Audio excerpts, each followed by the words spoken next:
the usual. This is not our Granny Walton. No, certainly is not. And it's certainly not our Esther McVeigh. No, this is another one of the gammon nut jobs. Yes, it's the one, the only, John Deadwood. Yes, John Deadwood. That rather extreme nutter extremist, former Tory MP, John Deadwood, who talked rather slow and monotonous and talked complete and utter shit for KGBBs, where he wrote, "The Minister of Make-Believe is about to become the most dangerous man in Britain, John Deadwood." No, not John Deadwood himself, but Labour, where he said, if ever there was a time and an excuse for the government to make big changes to policy, this is it. To be short of gas and oil, where the Ukraine crisis struck many, have been a misfortune. I take it you mean that time under the Conservative rule, Mr. Deadwood, of course. But to be short again when the Iran crisis hits is incompetent. Get your teeth in, Deadwood. So nothing to do with that illegal war in Iran that's caused this then? Of course not. This is all Labour's fault. Always is. Oh, well, we'll see. But anyway, all sides agree that surging oil and gas prices and low availability of supply are major problems. The government is scrambling for subsidy bondages. That sounds a bit perverted.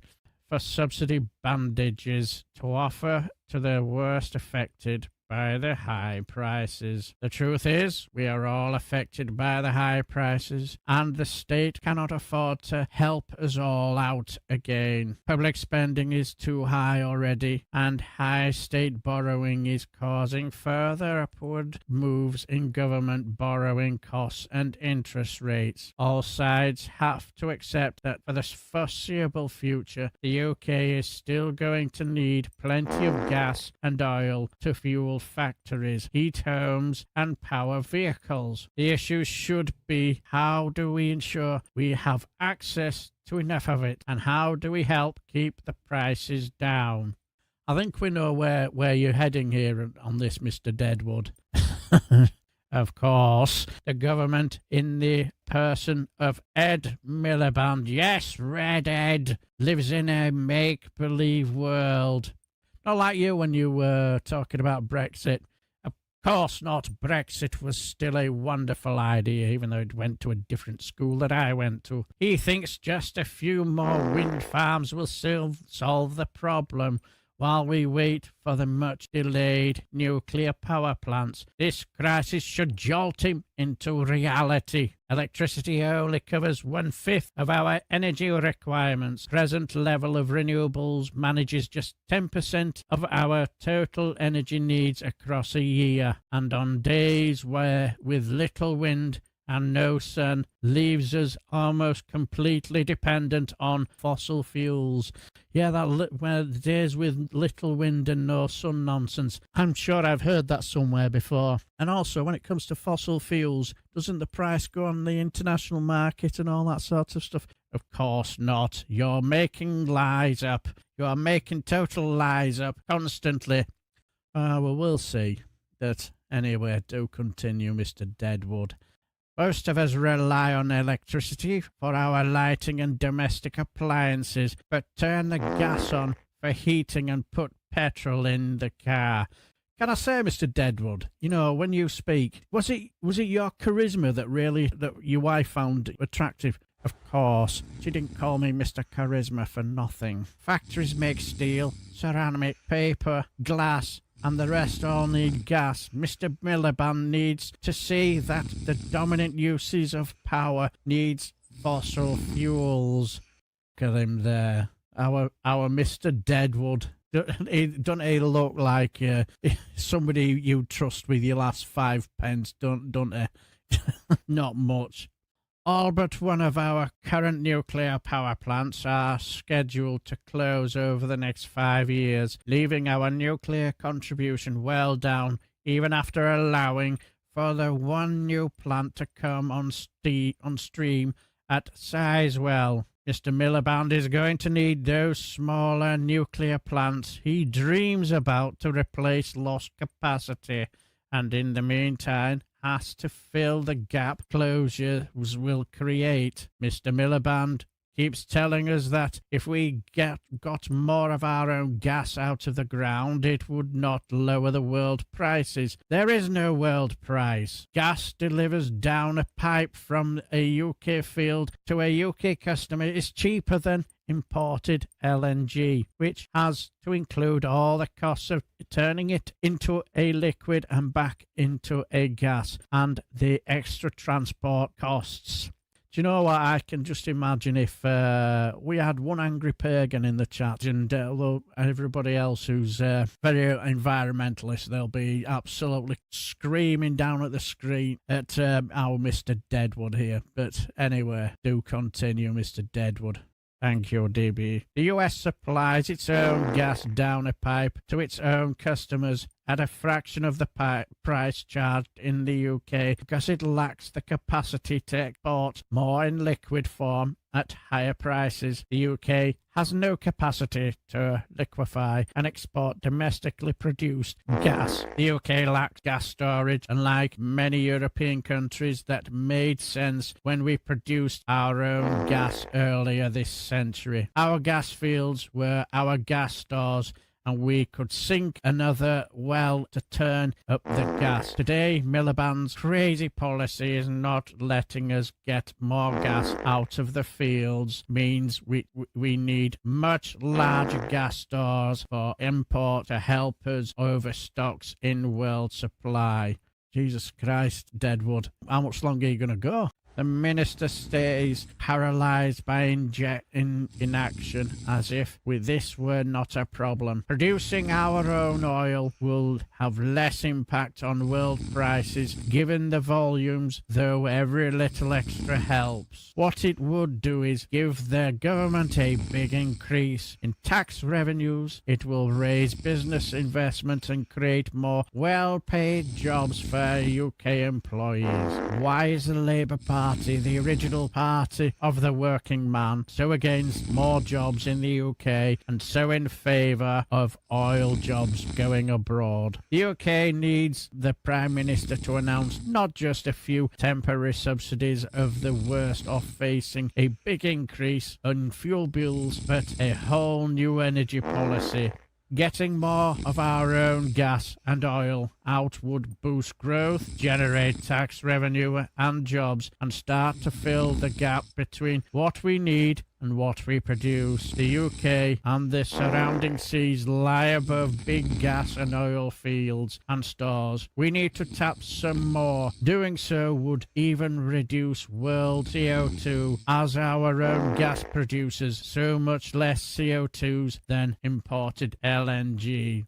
Oliver says, thank fuck for that, Deadwood. You're as boring as fuck, but that was gammon time. I thank you.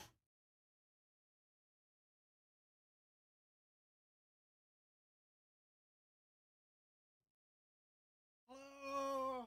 Hello? Let's get a bit closer to the mic. How the devil are you? Yes, that was gammon time from last week, where we had our very own Mr. Deadwood. Yes, the one, the only Mr. Deadwood, as he bored the pants out of us. But anyway, let's get back to the show where we will, well, I better sort out, there we go. There we go. Got my chat all sorted. So, who's that clown at the top? Hello, Frolicers. I hope we're all very well and ready for the weekend. Yes, that's some idiot. We'll less about him. Hello, my drinking partner. Hello, Dave McGuinness. If you've not subscribed to the two Davies, please do. They do some excellent live streams where they talk about all things from a Scottish perspection. Get me teeth in. And if you any of you love a good rant, then we are in the midst of the legend of ranting, the rantastic, fantastic Professor Dave McGuinness. Hello, my friend. And hello, person impersonator. And good evening, Sheffield Steve. How are you? Might as well smash the like button while you wait patiently. Yeah, that'll be very, very much appreciated. Hello, Ellen Butterfly Effect. How are you? Hello, my friend. And hello, Tommy Lee Cadden. How are you? And totally agree. The Witchy Goth, absolute fantastic live stream. And I watched. I think to about the last 10-15 minutes where I was sort of like getting myself all prepared, and then it was major panic stations because also please give a massive thank you to Sir Larry for that excellent bit of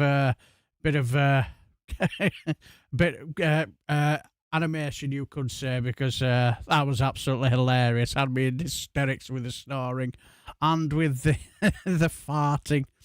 As soon as I heard it, I knew it would be right up my daughter's street, because my daughter loves fart humour, toilet humour.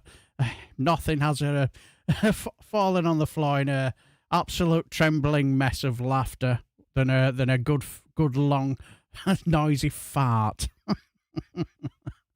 But yes, I just cut to the last 10 minutes, but of the live stream, because I'm getting myself prepared, and I thought I was ahead of time, and I thought I'll just make sure I'll check that I've got the right Gammon news.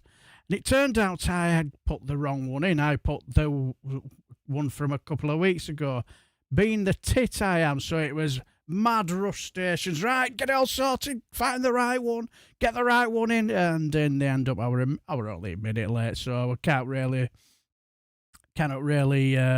grumble too much. But yes, please go like and subscribe to the wonderful Witchy Goth. She does some excellent live streams, and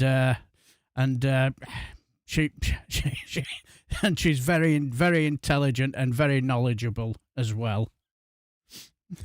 So anyway, my lovely daughter, who's hope you've enjoyed your excursion today, as running around the streets of Bradford, doing whatever you were doing. Hope you're well. And yes, the one, the only Sir Larry the Cat. And how do, my dear friend? And hope you're very well. Also, please go like and subscribe to the wonderful Sir Larry the Cat. He does some wonderful stuff for my channel, and always eternally grateful. And I've got a bit of a toughie gammon later on. Now this will be a toughie for me to do, and a bit. You'll never guess who's in Gammon Watch this week. You'll never guess. Hello, Counter Kev. How are you, my friend? Good to see you. And hello, Billy Kershaw, my good man. How the devil are you? Fucking Labour, fucking spoil it, ain't they? Yeah. Well, I've no idea what they've done now, because I've been too busy, sort of like sorting out today's show, so I haven't been sort of like looking to see what's been happening. Well, I'll just turn up a slight little bit. It looks as though it's going a little bit low, but anyway. Hello, Sarah Davison. How are you, my friend? Hope you're very, very well. And let's see. Hello. Let's see if there's anybody else. Yes, sort of like getting. Hello, Tone. How are you, my friend? Hope you're very, very well. And speak of the devil, we have the wonderful Witchy Goth. Like as I say, hello, my friend. Enjoyed the live stream. Very, very interesting. And all I will say is, please give a like and subscribe to the wonderful Witchy Goth channel. She does some wonderful stuff. And let's see if there's anybody else. Yes.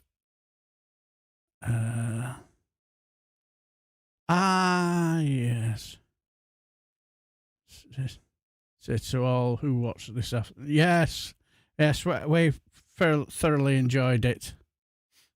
And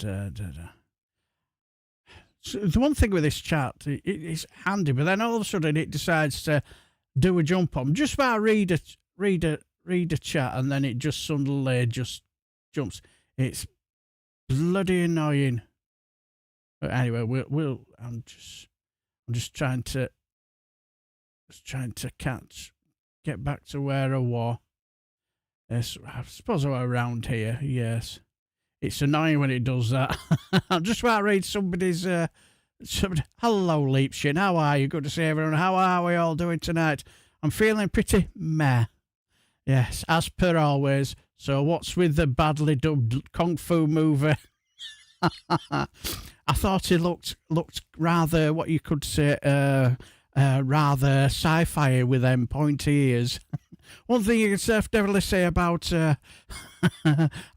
John Deadwood is, unlike Mr. Spock, John Deadwood doesn't use logic. Well, he wouldn't do it with a reformatory, would he? But yes, that's good. See who else.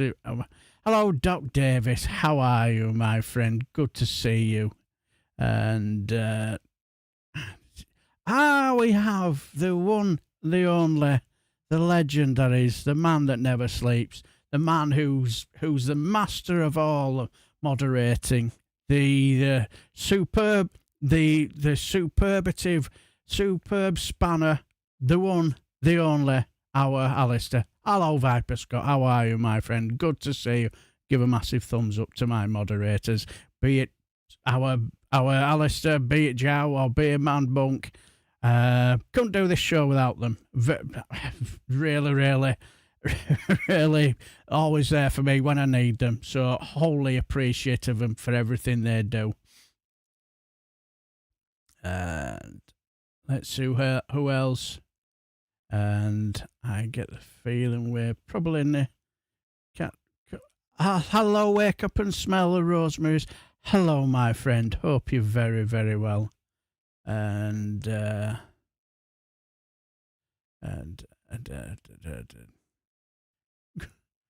good evening, person impersonator. How are you, my friend? And I funny feeling I may have got everybody in the chat said hello.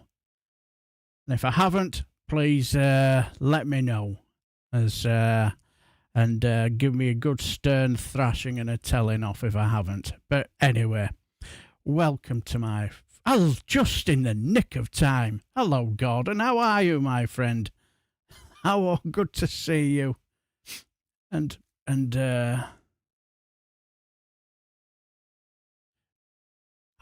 just missed somebody. Our sass is lurking, not a problem. Good evening, my friend. Good to see you. But anyway, we all know what this is about, where we just basically just have a good chill out and relax. Don't take anything too seriously, because there's plenty of other channels that'll be doing all that tonight. But hello. Good God. Morris Fee. Good evening from Barnsley, mate. How are you, my friend? Good to see you. Yes, I'm just thinking. I've been to Barnsley a couple of times when Bradford have played down there. I think last time I ever went, pulled up in car park, and there were a slag heap. We were reversing up to a slag heap, and he thought, yeah, that's Barnsley for you. Ended up a 0-0 draw, but I did enjoy the day. But hello, Shatner's Basson. Hi, I'm not just Ian Dale's stable diet. It's also City in South America. Getting the wet fish out, ready to slap you around the face. Exactly. But anyway, we all know what we do here, you know, and if you're new, it's just basically a couple of hours where we have a bit of a good giggle in the political world, you know, where we just bit of light-heartedness, nothing too seriously, because like what I like to do is just get myself right in the mood for the weekend, whatever the weekend will basically throw at me. So let's just crack on, and let's 32 watching. Bayek 32 already. We haven't done bad for a first start. That'll do for me. That's the posh end.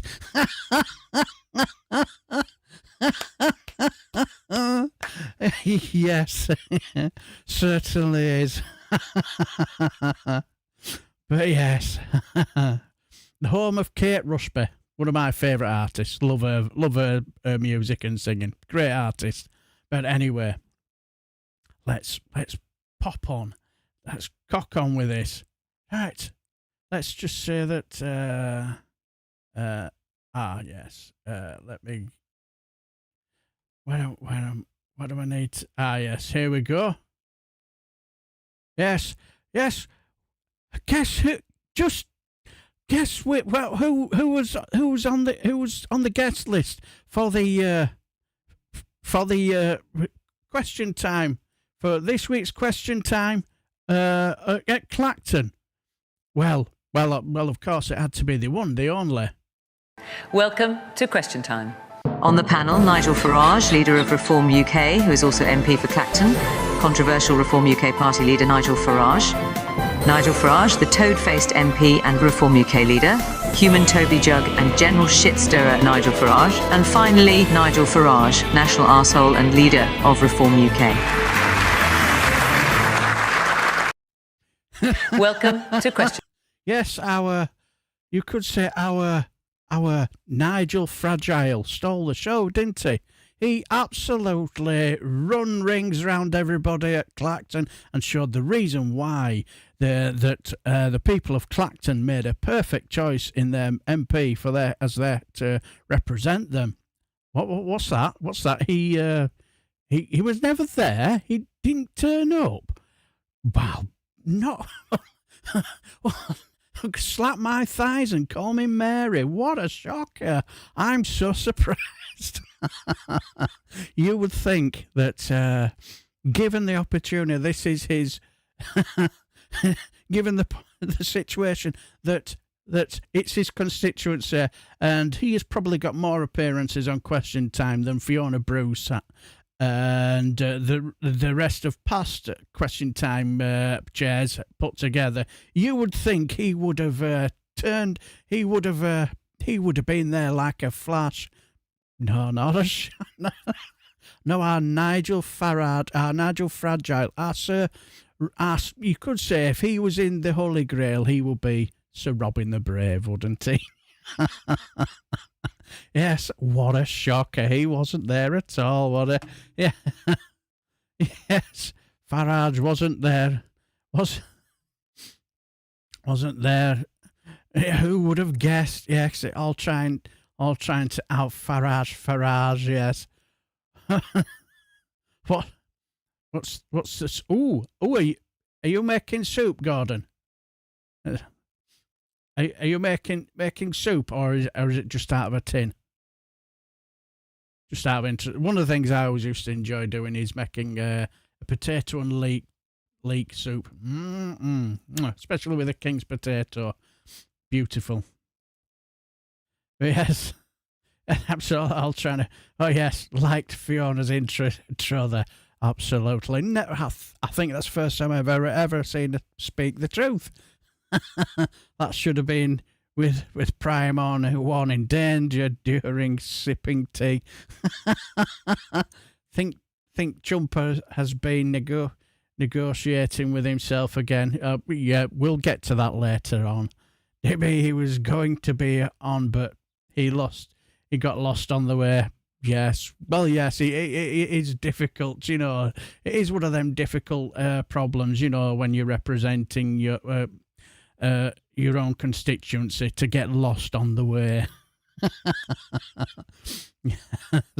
Clacton is thinking of publishing a new kids' book called Where's Nigel? Yes, exactly. was it MP for Deal that appeared on the show in their constituency? Yeah, was it that Tom Skinner or something? You know, so that clown, whatever his name is. You know, the one who cried when he got voted off. Was it Strictly Come Dancing or something? Human Toby joke. Yes, exactly. Steve, a better way to turn kids off drinking cigs than a book full of pictures of Nigel Farage. Yes, I totally agree. But we do have an exclusive, because we will remain in the folds of where reform is, or should I call them now Retreat UK? I think that's what I call them, Retreat UK, because where we will. Did you know that the shadow MP for Gorton and Denton, yes, Matt Goodwin, has got a new book out. So what we'll be doing here is we'll be hearing an excerpt from his new book, and it's, let's just say, it's a sterling read. You will love it. Yes, you will love it. An absolute sterling read. The Very Hungry Caterpillar by Matt Goodwin. The famished segmented worm-like insect with 6 front legs and several pairs of stumpy pro-legs came to this country illegally and didn't learn English in school. As Cicero once said, "Man, I'm peckish," so the voracious herbivore went looking for food. On Monday, he ate a foreign apple. On Tuesday, a differently cultured pear. On Wednesday, a banana that refused to assimilate. The same on Thursday and Friday and Saturday he chilled on Sunday. Then he ate a green leaf.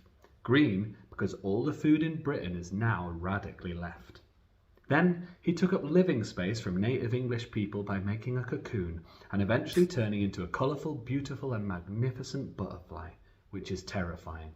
Because anything colourful, beautiful and magnificent should be feared. Just look at the gays. The end. If you want, I can expand upon the story and make it even more legit. Just let me know, King. You got this. This book is fire emoji, fist bump emoji. Your free plan limit for GPT-4o has been reached. Responses will use another model until their limit resets. Yes, that was the latest book by Matt Badloser. Yes, his new book is called The Hungry Caterpillar. Is Nigel here in Dubai, or is he in Washington trying to get an invitation? Yes. Exactly, Matt Badloser. Yes, TV homemade by my Angela type I've not asked yet. It'll be lonely. I'm having a beer first. Anyone like to guess what type soup we are having? I'll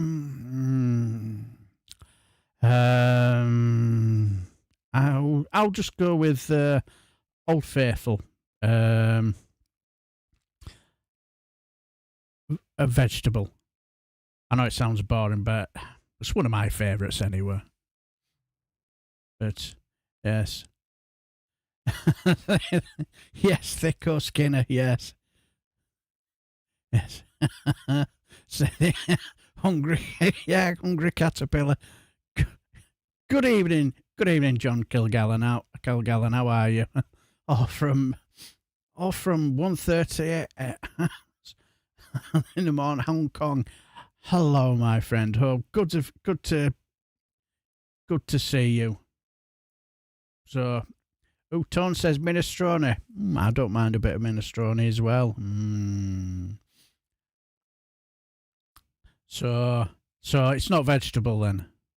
Ah, well then, tomato. Just as a guess. Because I say one of my favourites was potato and leek, and what I used to do with it, I would save a little bit of it, and now were it one big one, I would use a big one to mash up,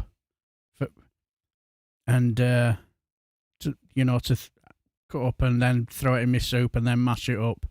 And then I would get a smaller one and use it to, cut it up and make them into chunks and then just plock them into the soup. And then when they're done, cup of soup. There's always one in there. Tom, there's always one.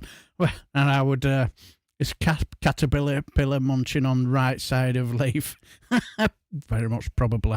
And then it would be down in the soup, there'd be some potato chunks, nice and just melt in your mouth. Mwah, beautiful. But anyway, less of my wittering on. Because we will head back to Retreat UK a bit later on. Because let's just say, because we will head off out to a certain part of this country called Portsmouth, where let's just say we will have a certain individual who lives in Portsmouth. No, not Poundland Penny. The other one, our Colin, who's going to bring out his inner philanthropy. Colin from Portsmouth is on the line. Hello, Colin. I could weep, Anthony. I really could. Well, it's a senseless war, and it might be over soon, and that's all we can pray for. I know, and I'm furious about it. Sorry, why are you furious about the war? Oil, right, is going up and up and up. So Yeah. I've channeled my entrepreneurial spirit, my inner sugar. Yeah, Alan Sugar. Yeah. Lord Sugar, mate. Lord you have Sugar. to respect. He's got a PhD. Right. I bought a barrel of oil for $115, thinking I can retire off this, You're already retired. I want to retire again, don't I? Yeah. If I can marry again, I can retire again. Thank you very much, Rachel Reeves. Yeah. And as soon as I go and buy a barrel of oil, Trump wins the bloody war and it goes down again. Well, I'm sorry to hear that it's all gone wrong for you. It's a very volatile market. I'm sorry that the war might be over. disgusting. Yeah. I tell you, it's all right for the oil companies to make obscene profits, but when the common man tries to profiteer, it's slapped back down again. It almost makes you want to become a communist. Yeah. Stalin wouldn't have let this happen, or Putin. Well, what are you going to do with it then? This barrel of oil? I don't know, probably use it up or cook a few stir fries. Cook a few stir fry. Sorry, you've bought a barrel of cooking oil there, Colin. You bought a Yeah, I barrel of. should have bought olive oil, shouldn't Yeah, I? yeah. That doesn't stop going up with bloody so-called climate change. Well, I mean, sorry, no love to the family, Colin. Not in this economy.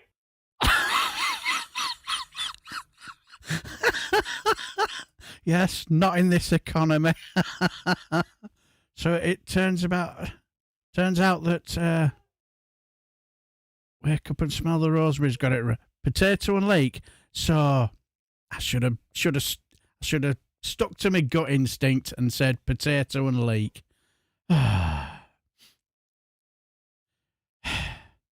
There's no potato and leek. Tatey and leek it is. I knew I should have stuck to my gut, but well, never mind. Yes, I enjoyed your review of PMQs the other day. Kemi thought she was primary school. Yeah, she sounded pathetic. Stop sucking up. Stop sucking up. She just sounded ridiculous.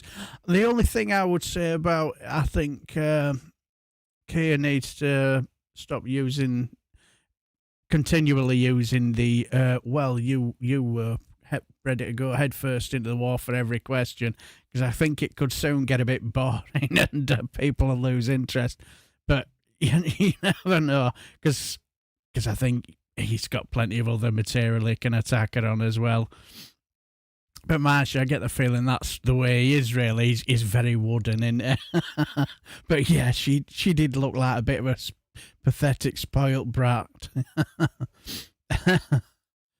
Yes, oh yes. But yes, love to the family, yeah, exactly, Ellie. Tailgate my GP diagnosed that for me last week after I retire. Yes, it's my $115 for a barrel. That sounds like a bargain to me. Yes, love broccoli and cheese soup with a new with new. I've never tried that.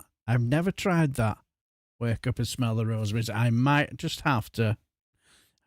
Basically, I could possibly have done, but not realised, but it doesn't sound familiar. So that's something I might have to keep an eye out and say, might try that. Sounds nice. And, yes, not a big soup guy, though. He loves him some, yes. Love a good minestrone, yes. Sounds like Steve Wright's Mr. Angry was on the phone in that vid. Yes. Always reminds me of years and years ago. My dad, I might have mentioned this story. My dad rung. There was this strange number that you'd ring, and I think it was auto-recorded, and it was just some man, hello, who is this? Why are you ringing me? And stuff like that. So he's pretending to be screaming down the phone, and he said to my mum, he said, "Here, will you have a word with this idiot on the phone? He's just rung us. He's rung us, so have a word with him." So for 5 minutes, my mum was shouting down this phone at this auto recording, and all I could see was my dad just wetting himself, laughing in the living room. And I'm sat there thinking, what's happening? So he told me, and I was just pissing myself laughing. But yeah, I've forgotten the name. I think it was Mr. Angry or something. I can't remember. And hello. Yeah, I agree, Ton. I get the feeling she does have that little bit of a humiliation fetish. And hello, who's that guy? It's Reagan Elite. If you're not subscribed to Reagan Elite, he does some excellent live streams. And when I can remember, I have been invited to turn up on some of his live streams when I can remember, because being an idiot that I am, I forgot the last time. As I was just getting into the ready to get into the shower. You know, my shower hat on, my loofah, and all that. You know, getting myself all ready, my dressing gown, and whatever. And I looked, I'll see if there's anything on YouTube I can listen to while I was in the shower singing away. And next thing I noticed was a thumbnail with my logo on it. I was thinking, somebody's pinched my thumbnail. Who's that bastard who's pinched my thumbnail? And then I realised it was Reagan Elite's round table. I think, what the fuck? Oh, for fuck's sake. So it was mad dash around the house, get all my gears ready and sorted out so I could. And then I realised I just better click onto it, and I thought, still in my dressing gown. And I think, fuck, get my clothes on. Last thing I want is Reagan Elite's channel to be banned because some idiot from Bradford is coming half naked. So please go like and subscribe to Reagan Elite's channel. How are you, my friend? Good to see you. Do you know if that number's still in service? I cannot remember. I want to try. I cannot remember now. I remember it when I was very, very young, and it was a long, long time ago. Hello, Phil Morris. Got to rip a few slices of bread and mix in the soup. Something I always liking to do was, you know, if I'm going, I'm thinking of definitely doing is if I make a homemade soup, I might have a little go making a bit of, you know, focaccia bread, you know, dip in. Beautiful. But yes, anyway, so that was our Colin showing his inner philanthropist side, where he's going to take the opportunity to get into the oil business. Probably looks like vegetable oil business and not. Reminds you, not. I think he'll be all right trying to get that through the Strait of Hormuz at the moment. Did you realise that your good evening on screen's banner is an anagram for God given one? I did not know that. You learn something new every day. I can only see 12 likes and 13 out of 28. My heck. Yes, so give us a nice thumbs up if you haven't. Colin is is in oil futures without without the family. You're very right. But anyway, now we're going to head off because we're going to head off. Seeing as though it's this situation, with the Epstein war, with Donald Trump doing his level best to try and to basically, get you all to forget about talking about the Epstein files. We have our very own, you could say, Friday Frolic economic advisor. Yes, he's just started this week, and he has some sound advice on how to make your petrol go a little bit further. And so all I will say is, my dear Friday Frolicers, is that right? Police find no evidence of criminality in Gorton and Denton by-election. Interesting. Interesting. I bet they don't talk about that on KGBs. But anyway, we have take notes, because we do have our Friday Frolic economic advisor to advise you on how to make your petrol go further. So, all I will say is, our Harry Hill, our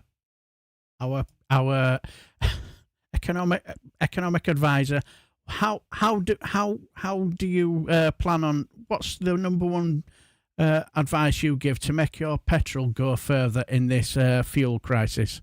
Listen, with fuel prices on the rise around the world, I've worked out a way to make your fuel go a bit further. What you need is pebbles. So what you do is you put the pebble into the one, there's another one, two. So that will fill the tank up to a certain level to stop. Then when you add you get less petrol in, so it'll be full. It'll fill up quicker. So to save yourself a pint of petrol, you just add a pint of pebbles. Here goes. Make hot water go further too. Only got half a cup of tea. Simply add a pebble.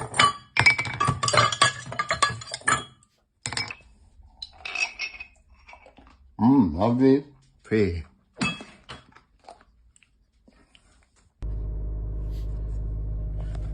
Looks like I need to add another pint of pebbles. Yes. So if you want to make your petrol go further, just put a pint of pebbles in. Not sure about the pint of the pebbles in the tea. I'm not sure it will. I think it might spoil the beautiful taste of the Yorkshire tea. But you know, yeah, exactly, Sir Larry. Martin Lewis is looking a bit worse for wear, isn't he? Yes. L2-tier police, and you're not wrong. I remember that number. Got my mate with it. Told him if he could have a word with the girlfriend's dad. It was so funny. My mate was just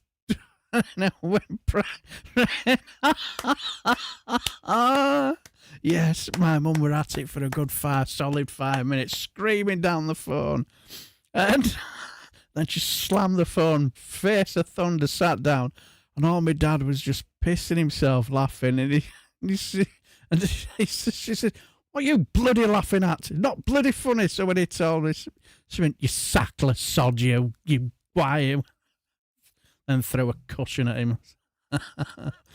Pebbles. It's a flipping miracle, yes. Pebbles, that's a rock solid idea. Boom. Flintstones lose daughter, yes. Exactly. So that's what you need to do if you want to basically make your petrol go further. But anyway, let's Karen. With the latest news, we're going to head off to back to Clacton, where this is where our Nigel Farage's constituency. Yes, and where they decided to big up the big up the whole area by trying to, follow in the footsteps of, the cities that have, the top rock solid, fashion shows. Fashion show where all the biggest influences in fashion would flock to the show and show off their latest designs. And unfortunately, I don't think it's worked out as well as there's hoped. So, but what do you guys think? The bass gets pumping up in the club. Pour another shot and show me some love. I wanna get the party going. Ladies to the front. Now let me see you shake it and turn the music up. When the bass gets pumping up in the club. Pour another shot and show me some love. I wanna get the party going. Party with some models. Yes. Not that sure about that design. I don't think the locals in Clacton were wearing out like that. Or that. Definitely not that. Don't think it's working really. Not even the tyre will do it really. And the bass gets pumping up in the club. I don't think wearing pour another shot and show me some love. I wanna get the party going. Ladies to the front. Possibly the umbrella, I don't think that would quite fit. Turn the music up. Even the boys not happy about it. And I don't think the locals in Clacton will be wearing out like that. And they certainly will not be doing a dance like this. Show me some love. I wanna get the party party with some models. Fast car, super. No. I don't think the local gammons in Clacton will be wearing all that. So something tells me I don't think it'll be a success. The people of Clacton who have reported their MP has gone missing. How I see fashion catwalks nowadays. Clacton isn't it shingles and pebbles dash render? Yes. Melanoma was catwalking with a rope, but nobody was sure which one was her. Yes, I saw little clips of that. That just looked weird. Yes, class, international irrelevance. Just a normal night around Bradford. You're not wrong. Exactly. Exactly. And you even lucky, you'll even have matchstick sellers around every pub corner in Bradford. Got every basis covered here, Phil Morris, how are you, my friend?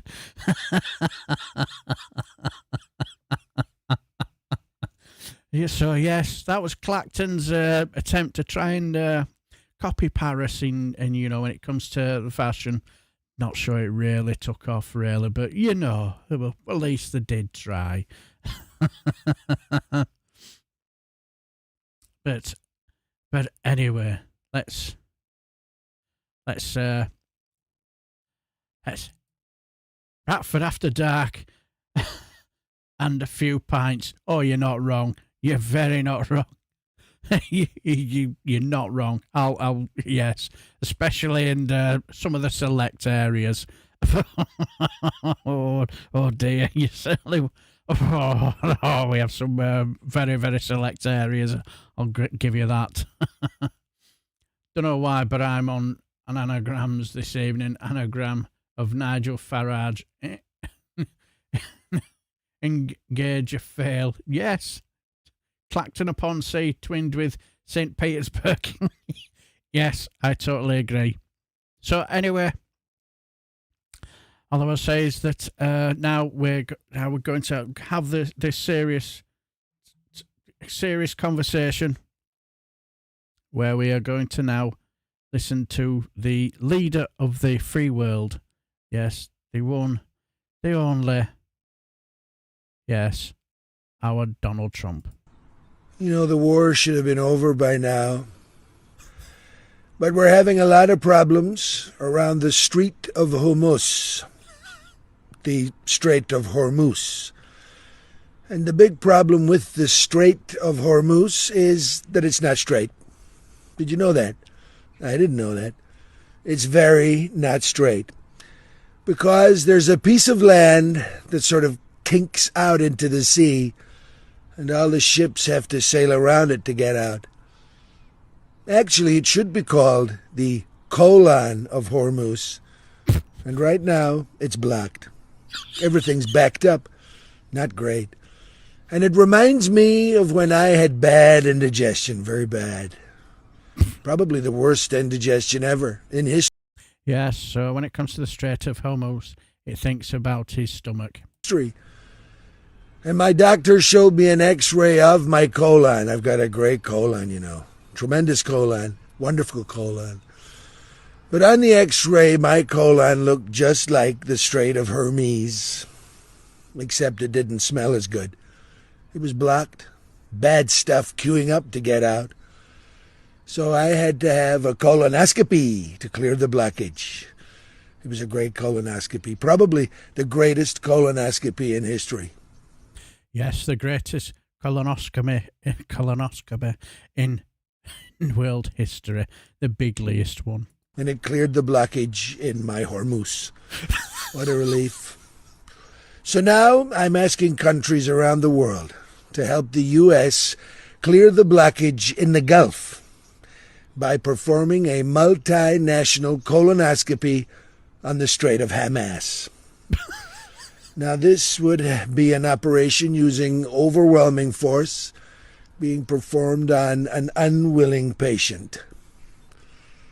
But you know, the more I think about it, folks, there's going to be yelling, thrashing around. It could get messy. There might be some blowback. Things are going to hit the fan. We just send in the Marines, though, the underwater drones, and blast the colon wide open. So all that shit can just sail out of there into the great toilet of the Pacific Ocean. Imagine what a beautiful sight that would be. I'm imagining it now. It's a perfect shit show.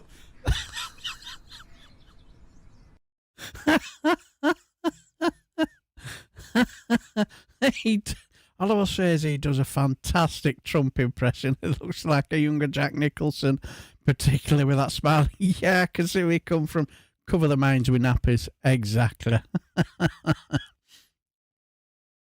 Exactly. And good evening. Power to the people, Graham Price. If you've not subscribed to our wonderful Graham Price's channel, please do. He does some wonderful videos, and I particularly enjoyed his upload today of where he talks about the myths and the nonsense about immigration.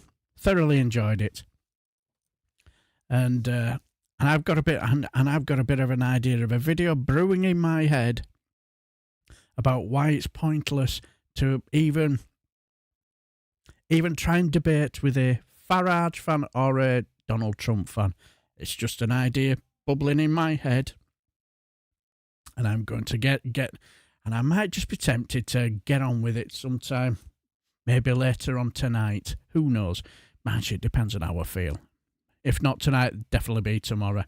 Should be very, very interesting. So, but anyway, good evening, Graham. How are you, my friend? And you'll be pleased to know we have seen no sight, no sound of your stalker.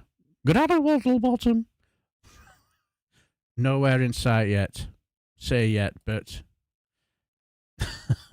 but you know, the night is still young.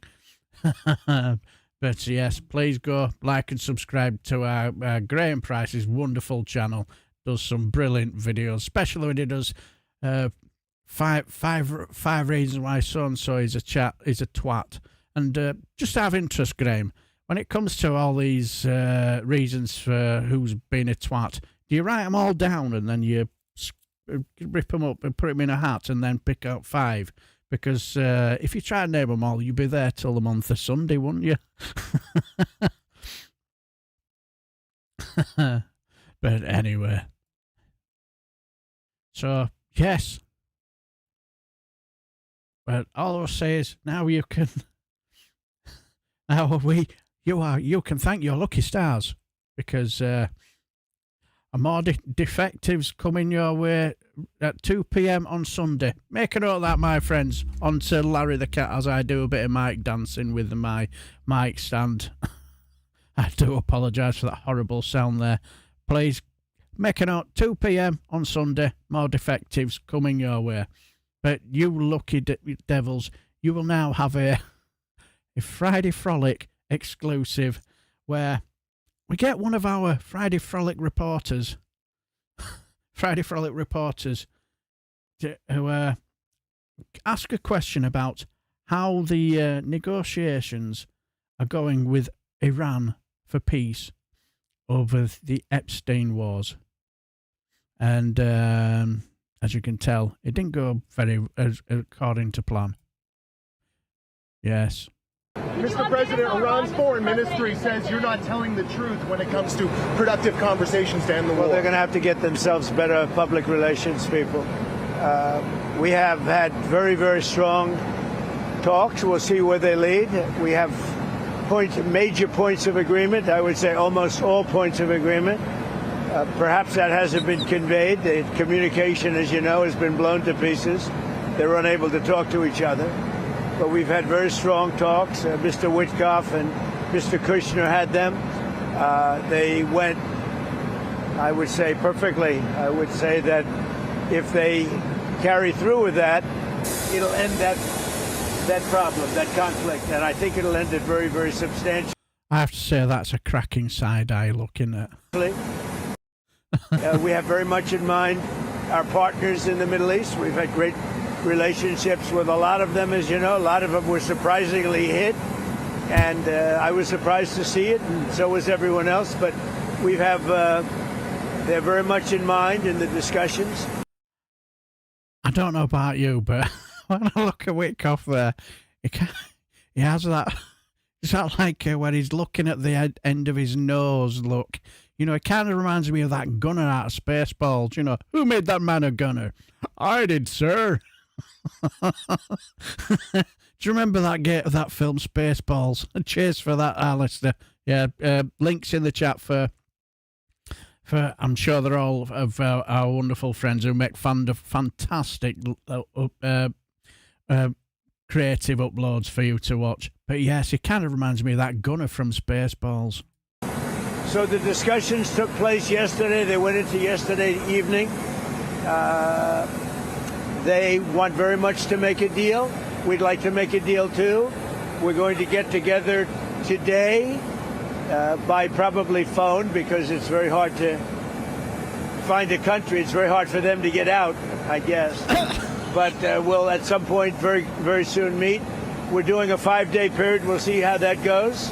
And if it goes well, we're going to end up with settling this. Otherwise, we'll just keep bombing our little hearts out.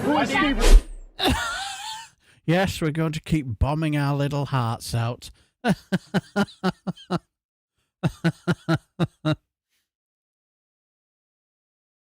Wow, is that right, Tommy Lee Cadden? They're making a Spaceballs 2 and Mel Brooks will be in at 100 years old. I wonder, will Rick Moranis be in it as well? I think he was brilliant. What was his character now in Spaceballs? I've forgotten his name now. Can't remember it. It's Darth Helmet, wasn't it? Something like that. So funny, absolutely. Is it with the original cast? Hope it is because I thought they were just hilariously funny. Absolutely brilliant. Donald Trump anagram for damp old runt. Or Mr. Nap Dudlot. Yes. Baby. Yeah, it does look kind of evil, doesn't it? And people are walking down the street with no arms and legs. People. I've just, got that. Pizza the Hut. Yeah, exactly, Tone. I remember that. Yeah, Darth Helmet. Yes.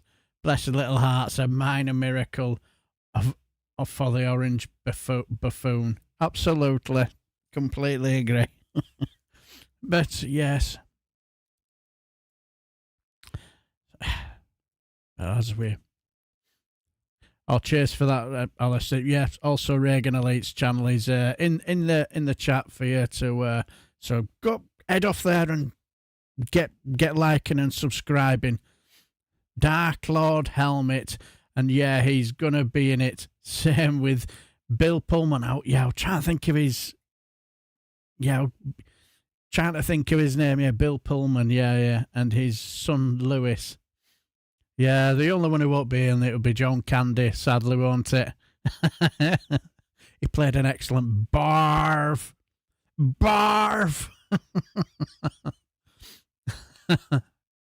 What do you call a bloke with no arms and no legs floating in the middle of the sea? Bob. These are the jokes, folks.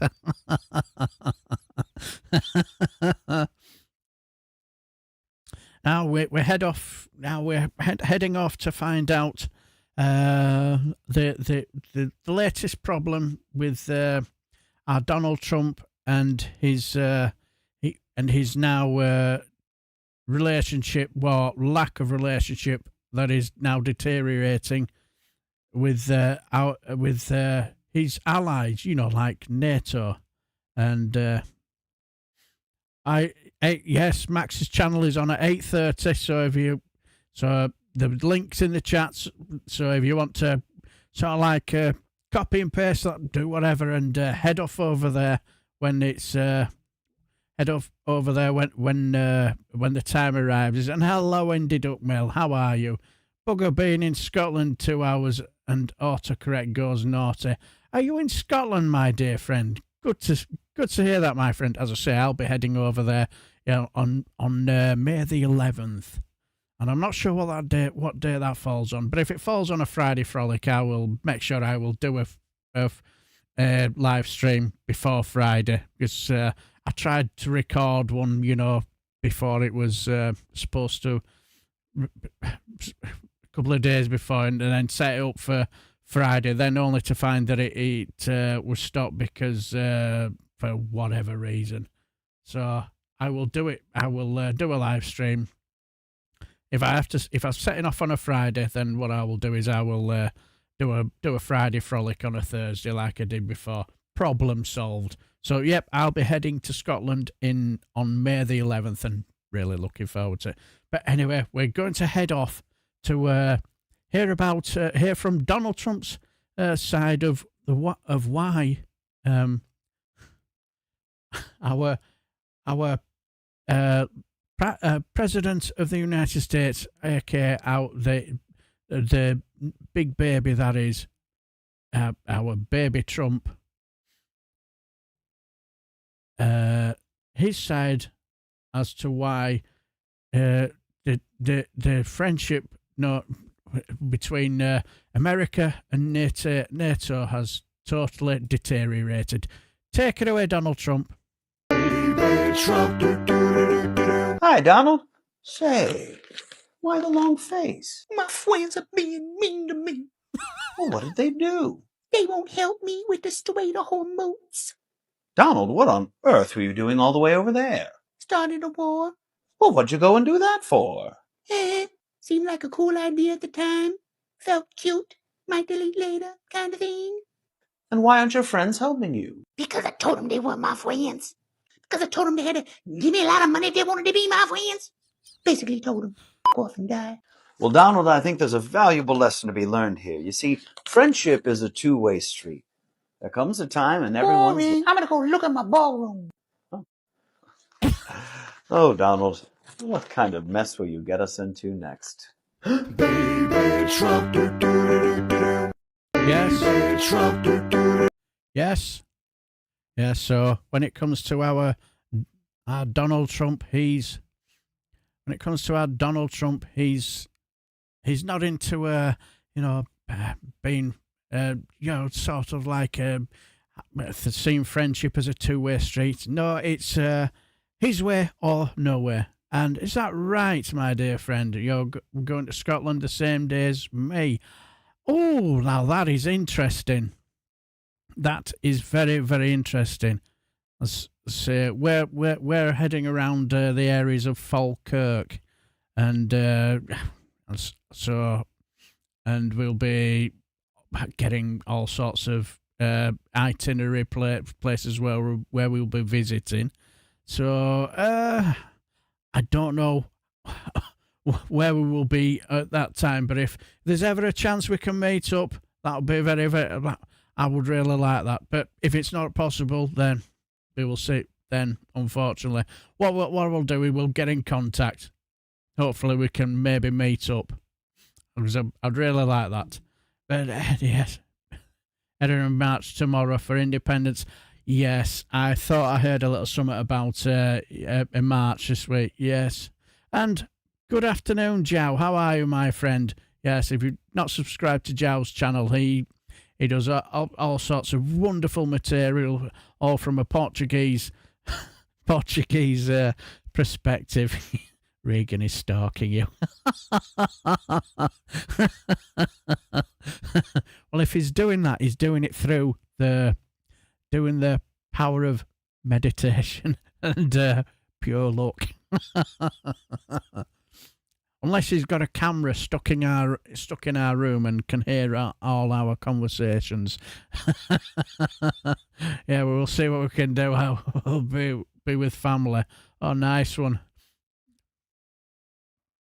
Yeah, no, I'll talk to you both then.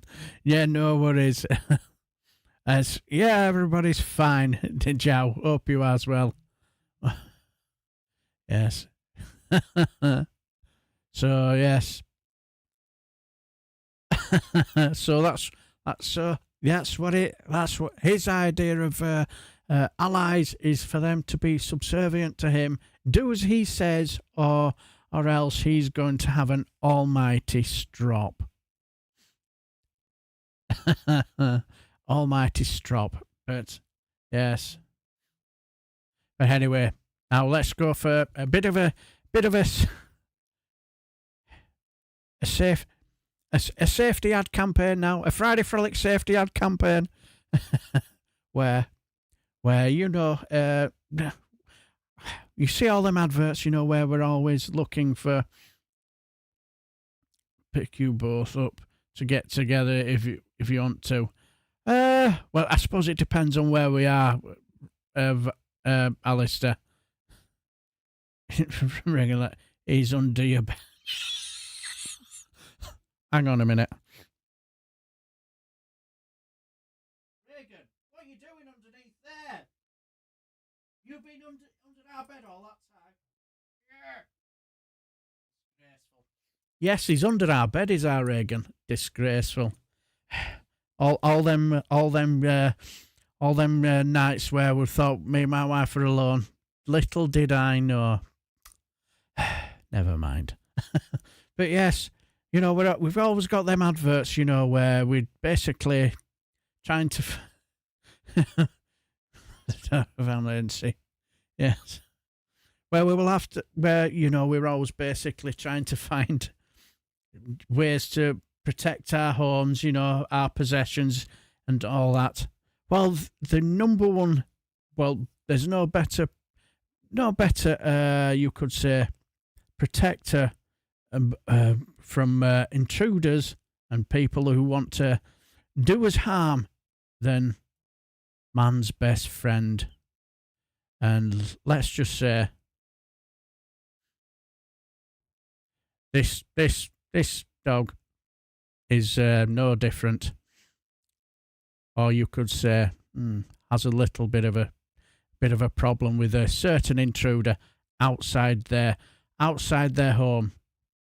This intruder turns up every week, but he's clearly got his eyes on this intruder.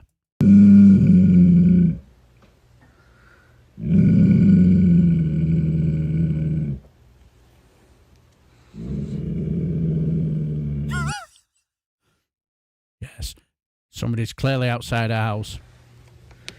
Yes, It's the wheelie bin. They've all got it all sorted. The owner's going out to sort it out now. Sort out the intruder. Yes. Yes. I love the dog's look there. It's as if to say, are you two taking the piss out of me?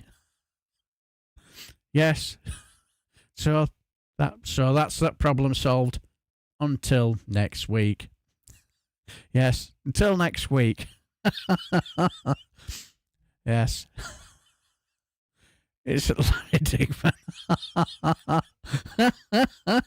Everyone was kung fu fighting. Yes. Yes, yes. So every week, Dylan the useless mutt. Yes. So yes, every week when the wheelie bin is rolled out, Dylan the dog is keeping guard. A fucking idiot. Dog side eye. Yes, exactly. That is a side eye look. Yes. So, yes. But anyway.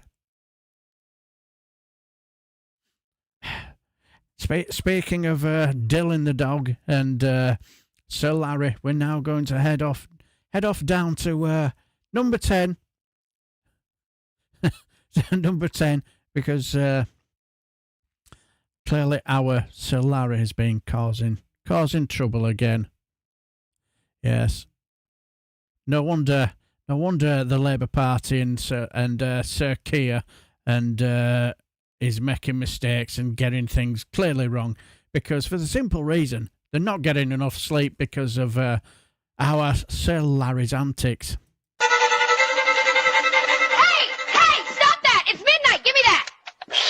No, sir. And anybody tries to tell me that this is not real, then I will have words with them. No more fiddle tonight, got it? Inside with this thing. Go home. Hey, what did I say about the noise? It's the middle of the night. No more synth on the porch. Yep, you're done. I'm taking it inside. Go back to your bed. No wonder they can't get any sleep. Hey, quit it. It's midnight. Give me that pipe. No more playing tonight. You hear me? Inside with this. Go home. Hey, quit it! It's midnight. Give me those sticks. No more concerts tonight. You hear me? Inside with these. Go home. Hey, quit it. It's midnight. Give me that stick. No more playing tonight. You hear me? Inside with this. Go home. Hey, knock it off. It's midnight. Give me that thing. Pissed. No more didgeridoo tonight. You hear me? Inside with it. Go home. Hey, knock it off. It's midnight. Give me these. No more cymbals tonight. Understand? Inside. Go home. Hey, knock it off. It's midnight. Give me this. Hiss. No more gongs tonight. Understand? Inside. Go home. Hey, midnight aerobics now? Around. The whole porch is shaking. Volume down, pause off the neighbor's nerves, and at least cool down before 3 a.m., okay? Yes, exactly. Think of the neighbour, because our poor Chancellor of the Exchequer won't be getting much sleep as well. Yes, there's a reason why I'm sure I've probably played this before, but apparently this is now the death of Sora. Is that what they call it? The death of Sora this week, because the app Sora is no more. So they say this is probably one of the best creations that they did from Sora, and I have to say I found that quite funny, hilariously funny. Yes.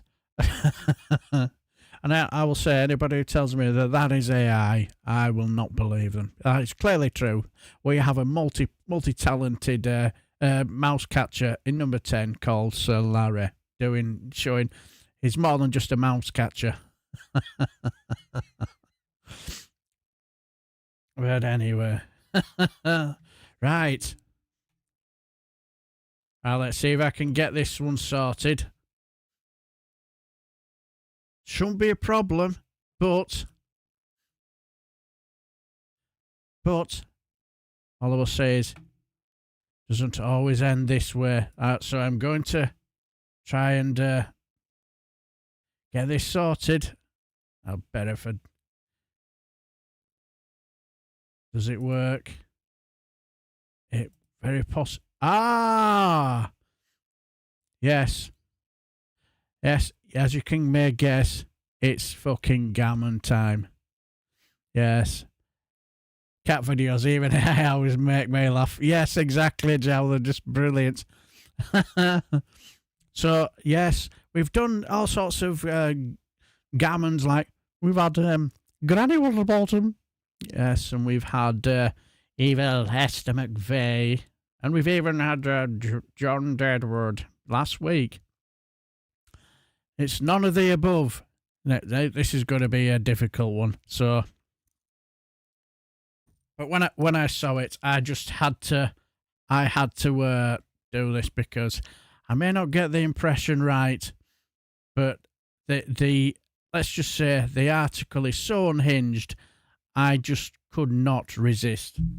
I could not resist from basically going through this because it is so funny.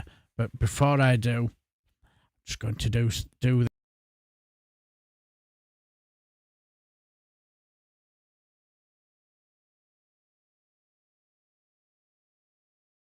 Exactly. Apparently, Joe, Carol, yes, our Carol Malone has opinions. Yes, Keir Starmer's crickets following the Chagos strike raises serious alarm bells by Carol Malone. Now, I don't know how I'm going to do this impression. It will probably die on its arse, but the article is so unhinged and hilarious. I just could not resist. So, if this impression is so wide of the mark, please forgive me, but the article will more than make up for it because she is fucking nuts. She is bonkers. But anyway, let's see if this is. So, first thought, shall I go? Everyone wants to know why Starmer didn't design to tell the nation that Iran had launched a long-run missile attack on Diego Garcia, British sovereign territory. But I'm not sure it works really. So I will try and do my best Carol Malone impression, even though it will die on its arse. But the article is hilarious. Everyone knows.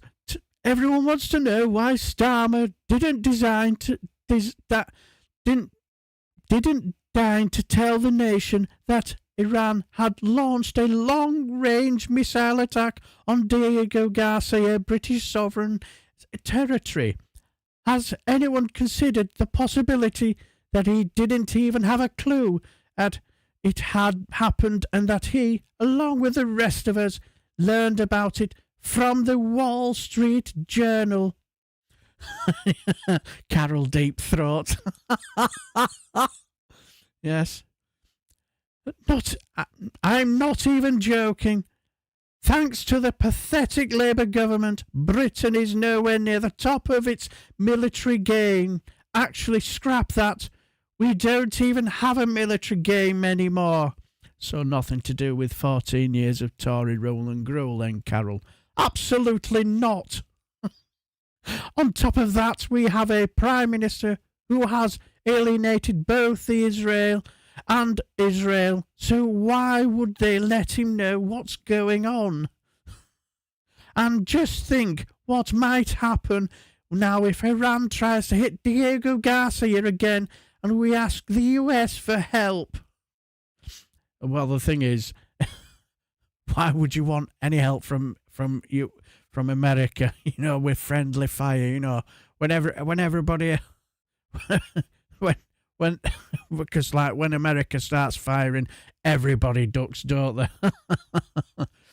You can probably guess what Trump's reaction would be. A 2-word sentence that ends with the word off.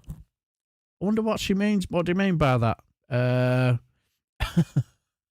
I don't know what you mean by that, Carol. You sound a bit unhinged. But even when this government did find out about the attack, its immediate response was to hide it from the British people. And there are two reasons Starmer and Co. would have done that. First, because they really didn't have a clue what to do, and so were buying time to formulate some kind of response. And second, because they think we don't matter, this government has always treated the British people with disdain and disrespect. I think you're getting them mixed up with the Tory party, Carol. Like we're an irrelevance, so why would they tell us about something as important as an attack on British territory? Of course, they've got to have the picture of our Keir with his hand over his mouth, looking as though he's out of his depth and doesn't know what he's talking about, or something, with a picture of little picture of Carol Malone looking smug and proud of herself because she sounds incredibly unhinged. But anyway, do continue, Carol. The attack on Diego Garcia was launched at 2 a.m. last Friday, but disgracefully it took the MOD until 10:30 a.m. on Saturday to finally admit that it had happened. And when asked why it had taken so long, the predictable response was that they couldn't give specific details about attacks because it would compromise our future safety. Now, if you think, sorry if the impression is as bad as a dog's dinner, I'm doing my best.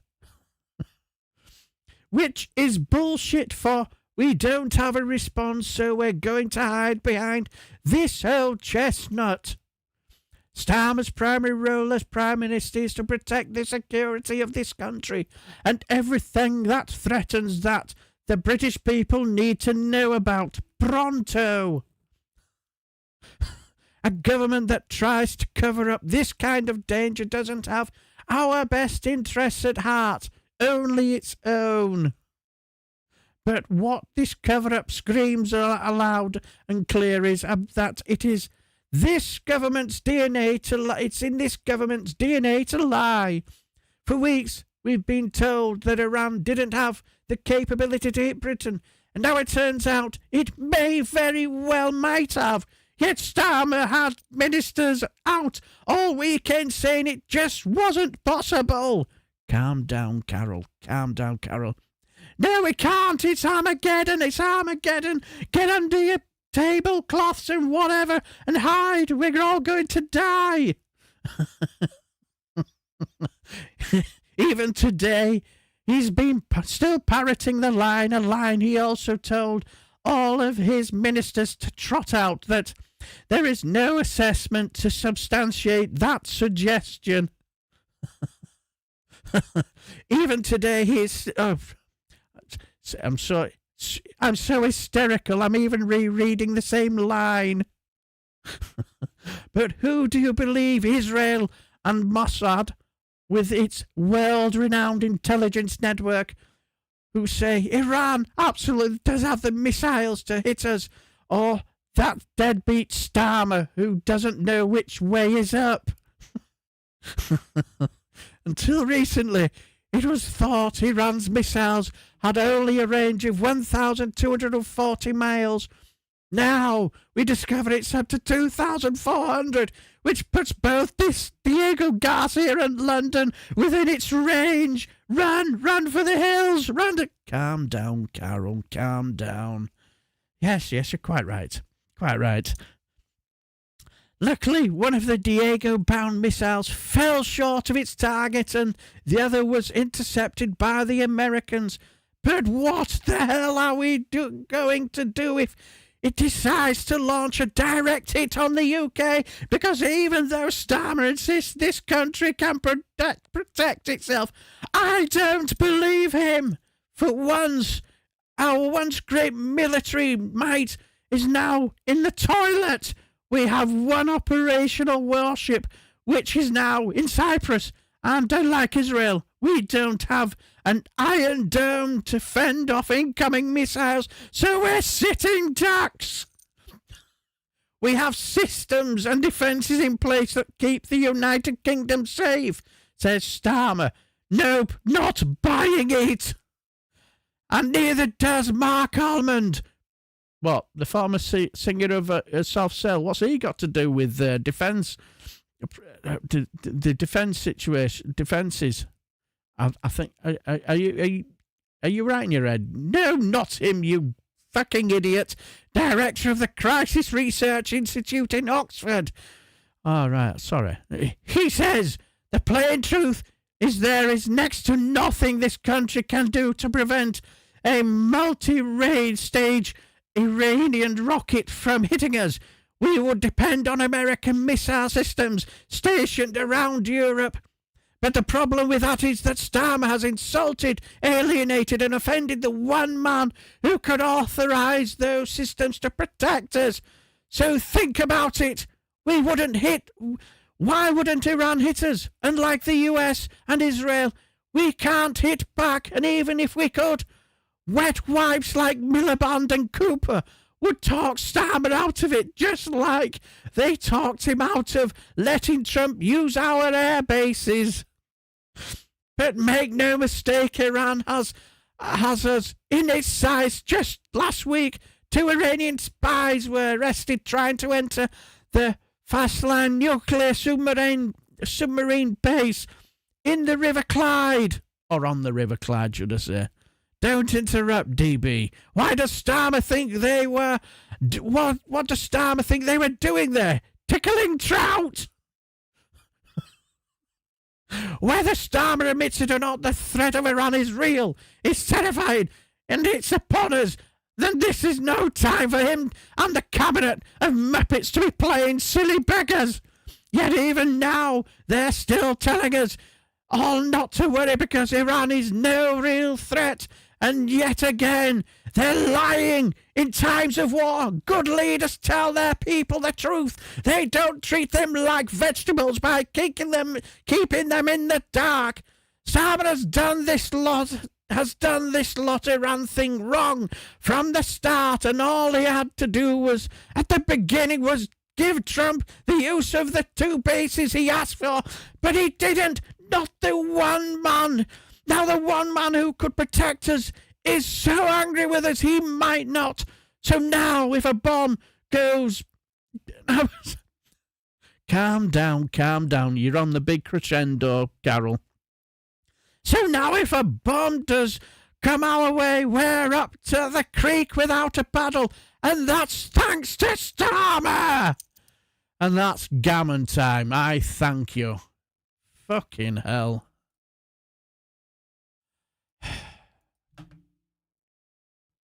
Talk about unhinged, Yes, that was gammon time.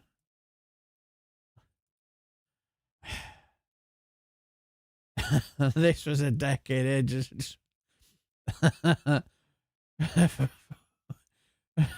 The UK helped Portugal to set up the emergency anti-aerial defences in Lisbon. The UK army is underfunded and underused, but it is still competent. Yes, Carol is one trout I don't want to tickle. You're not wrong, there. Can we do a Reagan Elite special on mobility with a guest? Well, that'll be an interesting video. And Starmer thanks I was drifting then. Wow. If you want power, that's another 5k. Yes. Electric. Yes. These people would have no consideration or respect for the British people. They rather have people suffering than admitting their mistakes. When I heard this Carol Malone mouthpiece bad-mouthing my country, a drug policy that has saved thousands of lives here because Polanski was promoting a similar scheme in the UK. Well, she told me what he is. Told me she's an idiot.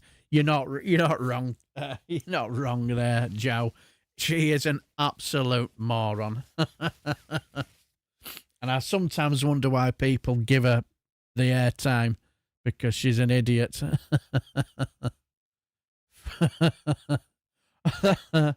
Well, if you mean that impression of Carol Malone, Phil Morris, I thank you. I did my best. It probably sounded incredibly unhinged, but I did do my best. But I just had to share that because she is mental, absolutely mental.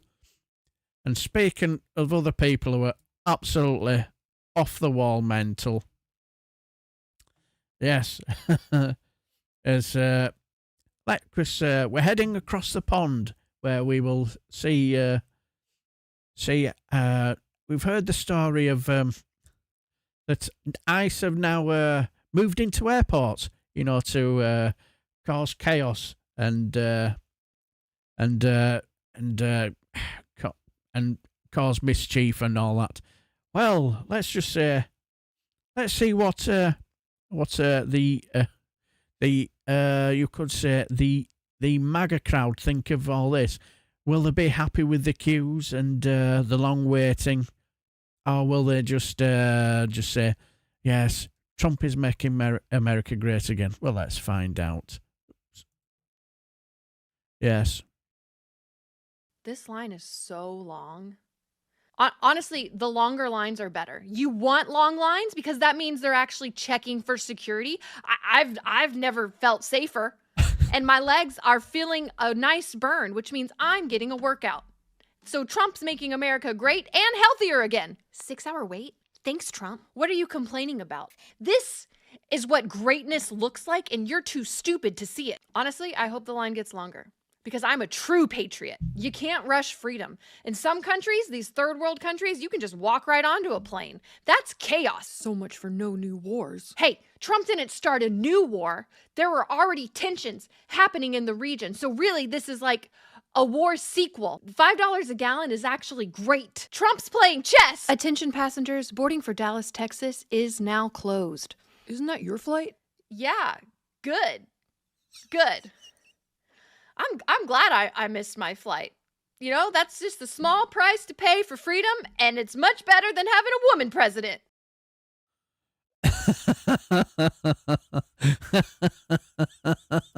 Yes. Can you imagine the utter mess a woman president would have caused? Yes, I thank God I bet America feel proud that they've been saved. She's joking, but I honestly heard people speaking like this. Yeah, it wouldn't surprise me. I still remember that sketch where somebody was drawing that line in the sands, basically saying that if you cross this line, you will lose my vote. So he crosses it, so he makes another line and makes another line, and this is. I'll forgive you this time. I can't be mad for you for long. And then you see video cut back. There's so many lines and all that.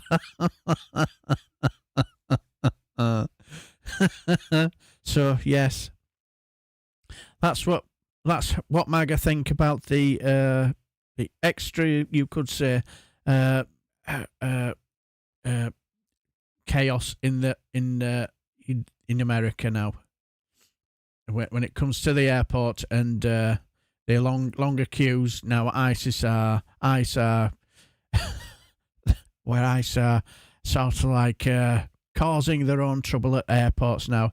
Exactly, Sir Larry, they live among us, and they dragged it over years. They've dropped changes because polls never tend court.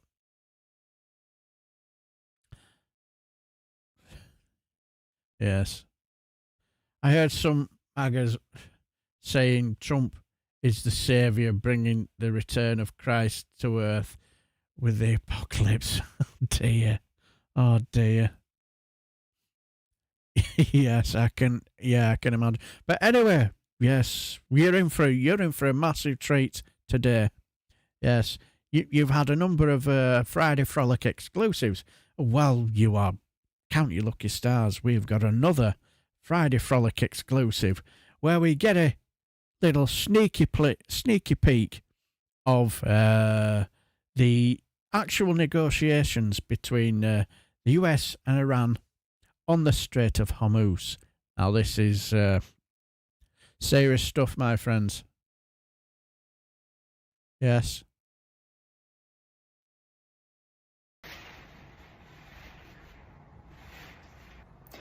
What are you doing? I was playing soldier.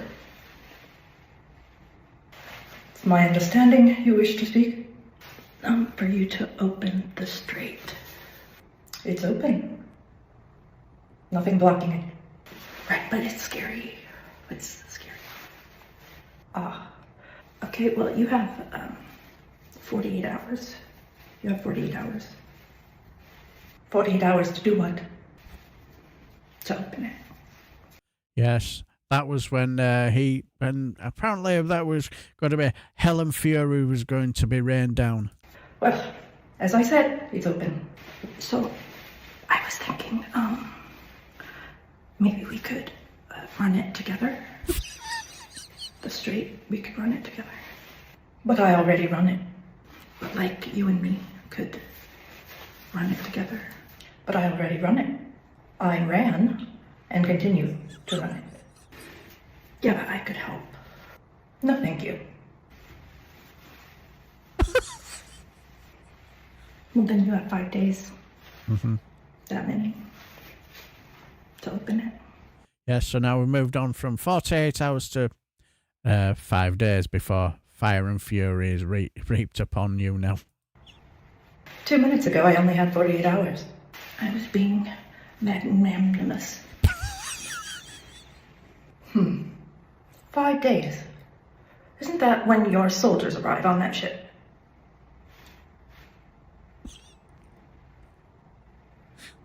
Maybe, yeah.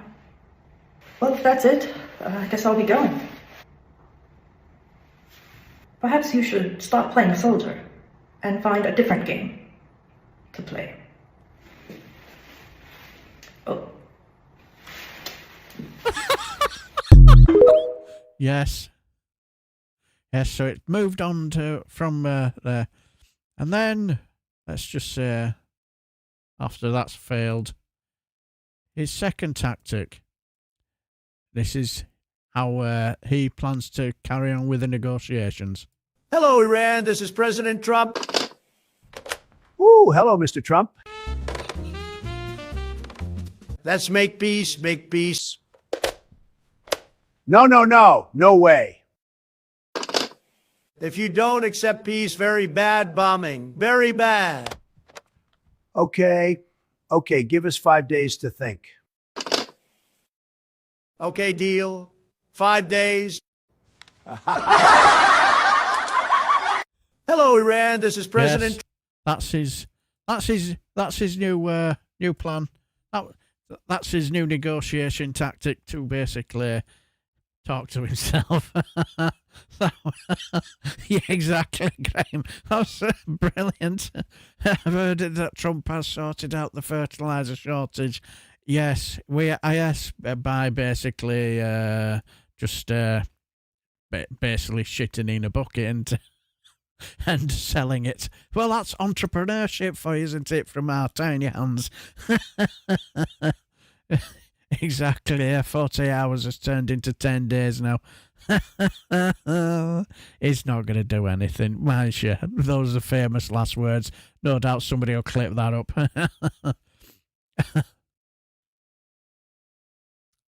I'll be the one with the saltaire. Yes, we have a saltaire in near where we live. I quite enjoy saltaire. It does look quite and sound quite posh, but very, very nice. Right, but anyway, let's head off. But now, when it comes to the Friday Frolic, all I will say is that Now, this is a serious part of the program where we will. This is about your health and well-being, and where when you want to look after yourself, and not only mentally but also physically, and also is either way, especially and mentally, and also physically.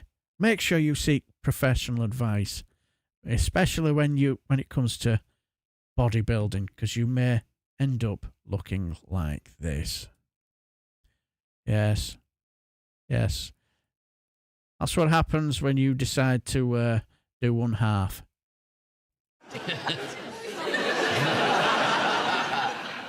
All right. What's going on, Joe? Taking up yo-yoing. No, I mean, you've got a massive left arm and left leg. Well spotted. Yeah, because you haven't had me on the show for a bit. I've started a new hobby, started bodybuilding. Did the left-hand side, happy with that. But I got bored of it. Couldn't be asked to do anymore, so yeah. Sort of just look like this now, but it's all right.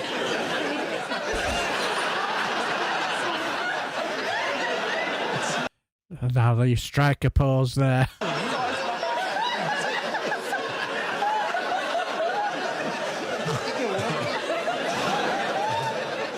can't help but notice you've got quite a big hand. Oh yeah. I'm also allergic to almonds. Yes, so even when you're bodybuilding, make sure you get professional advice from your dietitian as well, especially if you're allergic to almonds. Sorry, I couldn't resist, but I just had to fit that one in. More of a building more person myself. Hello, boots for in. I'm not going to pronounce that, but hello, my friend. I'm a build person myself.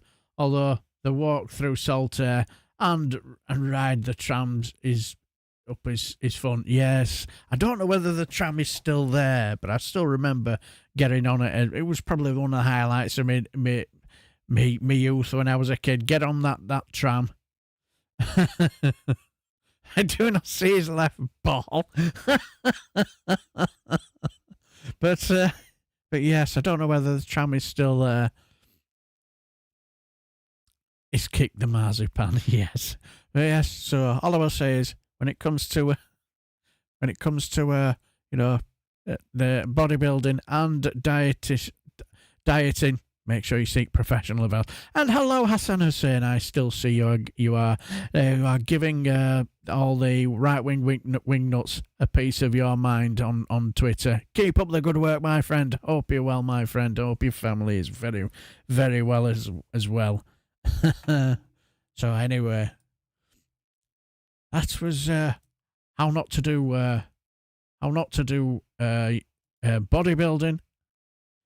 Now we have remember at PMQs, when after PMQs went after Kamikaze bad enough wasted all the 6 questions asking the same question, hoping for a different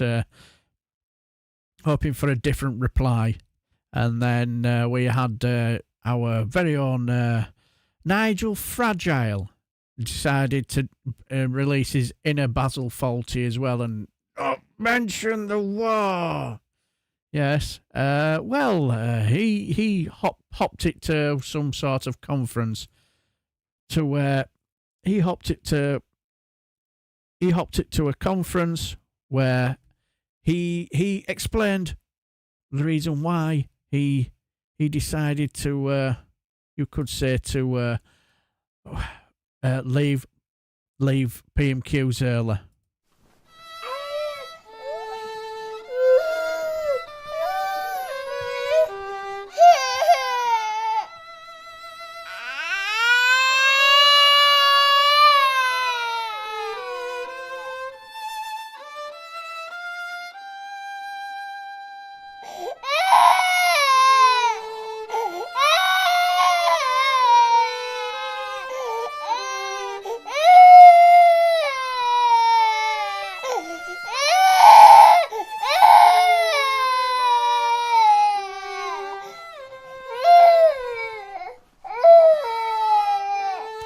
Yes, you don't look happy.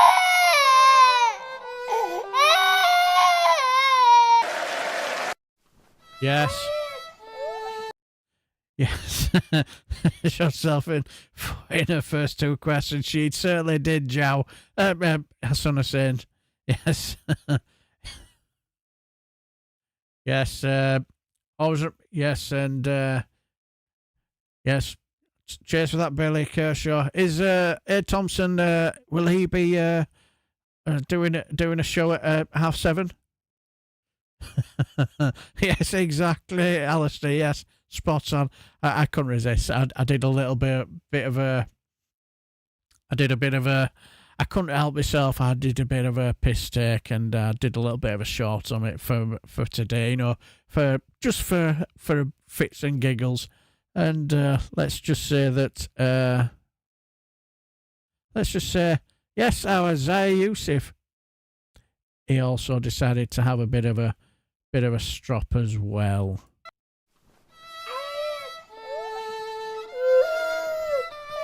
Yes, they both had a strop. He was stropping about Keir Starmer.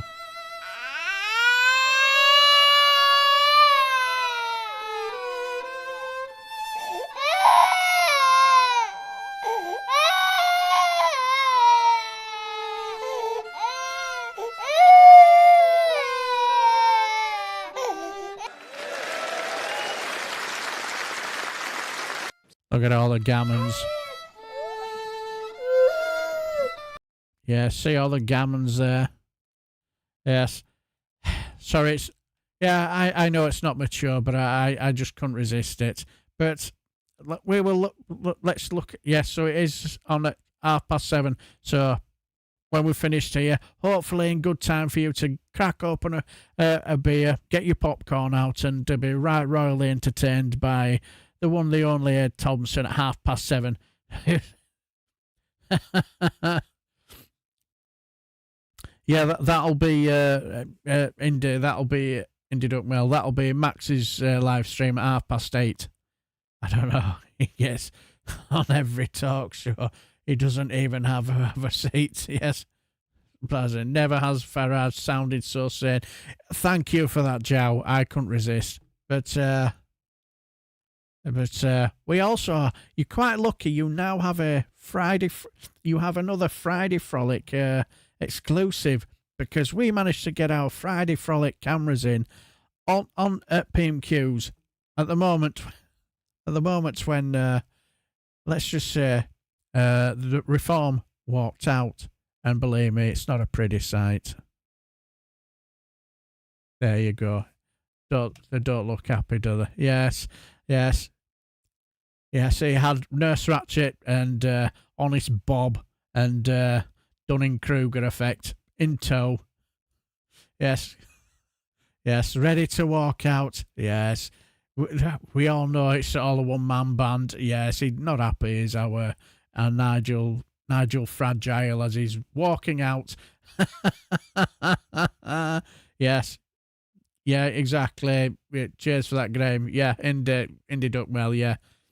Yeah, he starts at 8:30, so you have a fun-packed night of live streams as you look at a happy Nigel Farage picking up his Nurse Ratchet and the rest of his cronies. But the only trouble is Plastic Patriot doesn't look too keen to leave at the moment, but you know how it goes. So yes, that's exclusive pictures of Retreat UK retreating from PMQs after being told a few home truths. See some of you tomorrow. Hope to see the rest of you next week. If you're heading off on your way, Gordon, thanks for stopping by. Have a lovely weekend and take care, my friend. But now we're going to head off across the pond, where let's just say now we're going to head off to have a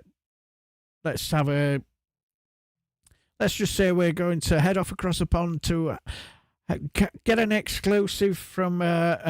We get some medical advice from our very own Friday Frolic medical advisor as we talk about the further decline of our Cankles McTaco tits. Yes, the leader of the free world.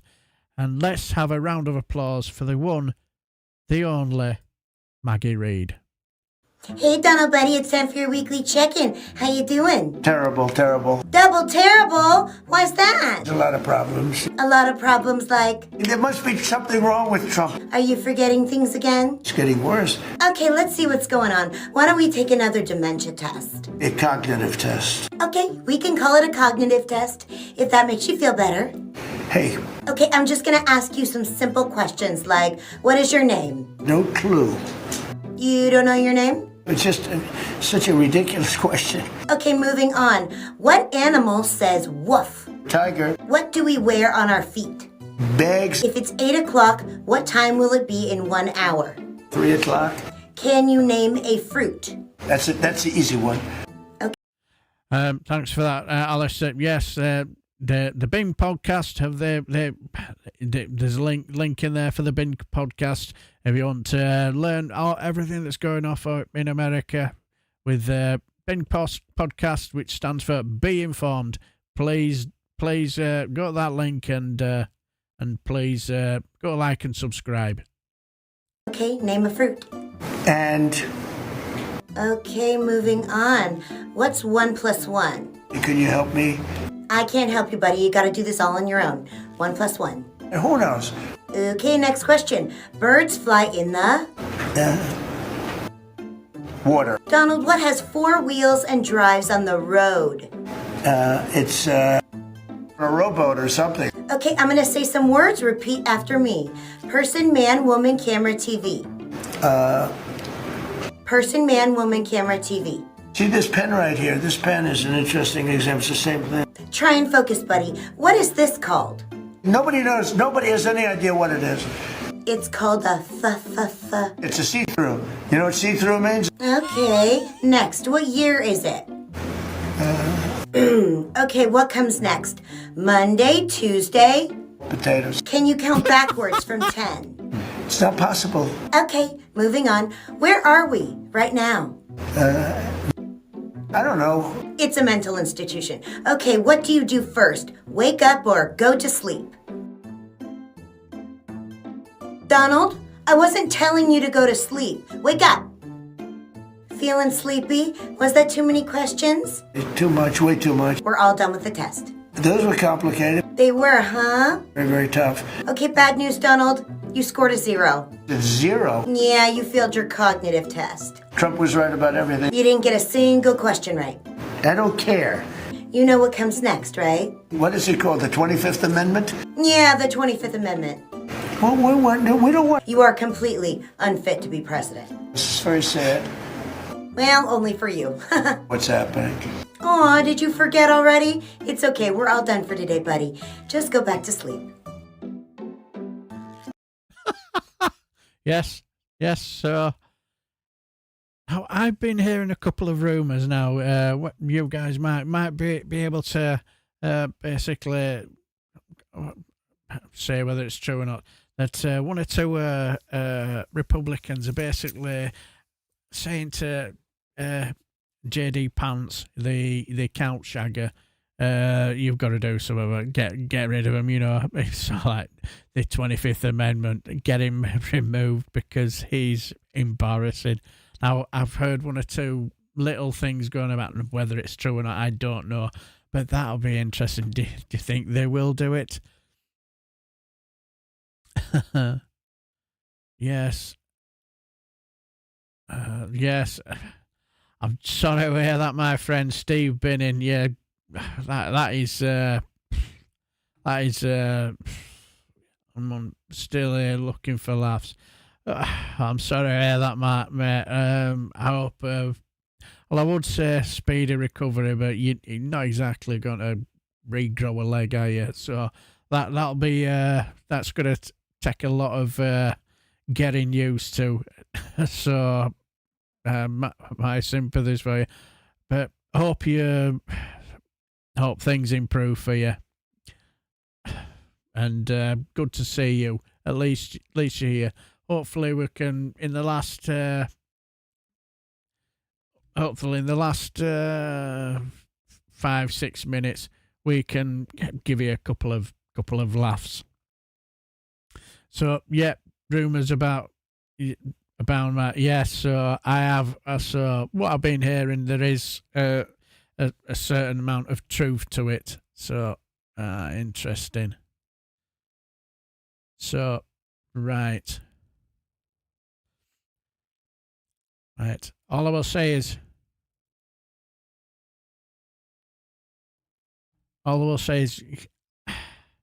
Have you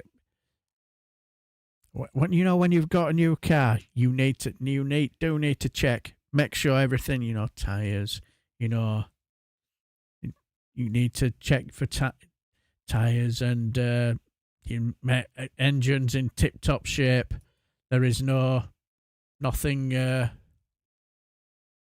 will happen, tires, steering, everything tip-top shape, tires, seats, and dodgy imaginary friend in the back. Some bitch! Sit back! Damn it! What the hell's wrong with you, son? Tell that motherfucker to calm down. Who? Pulling my damn hair! Hold on! Hold on! My hair, Mom!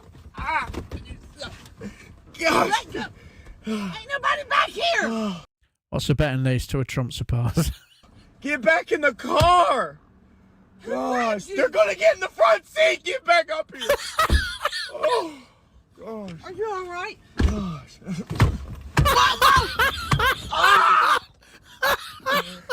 Mother! Calm down! Don't touch my head! Is everything okay? Are you okay? I won't let them touch you again, Ma. They didn't touch you. Stop it!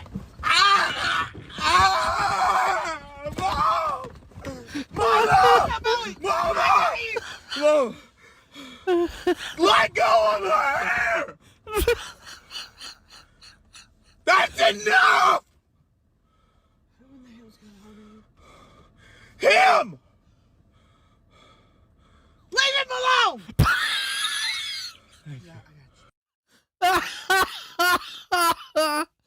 Yes, only in America.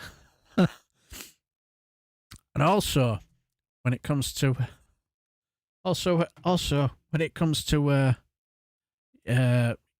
investing in a car. Yeah, exactly, Alistair. It's probably the time of the month for him. Oh dear. But also investing in a new car, like you say, check everything top to bottom, everything's tip top shape, and imaginary friend in the back. Also, make sure you have no ghosts. No ghosts in your car either.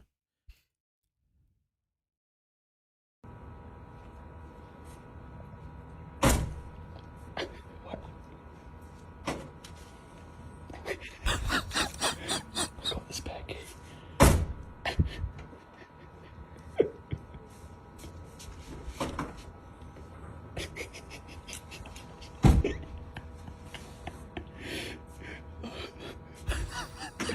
Oh my god.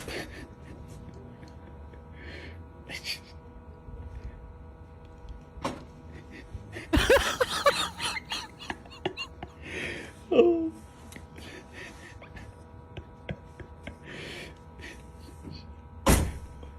Is he gonna notice? There you go. Wait.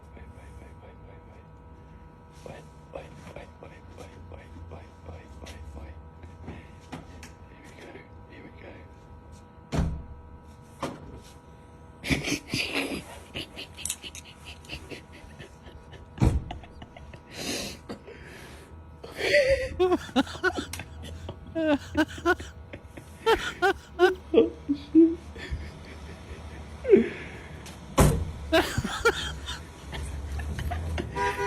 It's close, bro. It's close.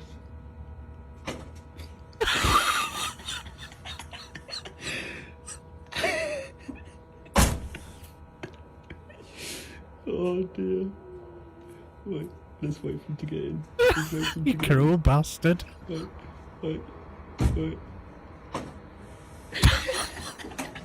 Charlie.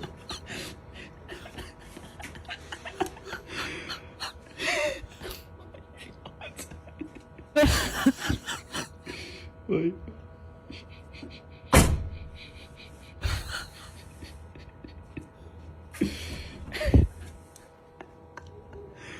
Oh, I can't do this anymore. Oh my god. Cruel bastard. You're smiling.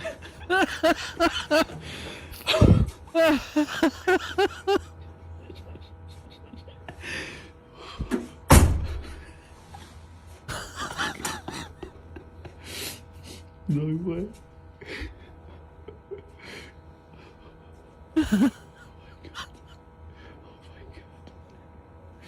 Cruel. Yeah, he's going to wait till he gets back in again.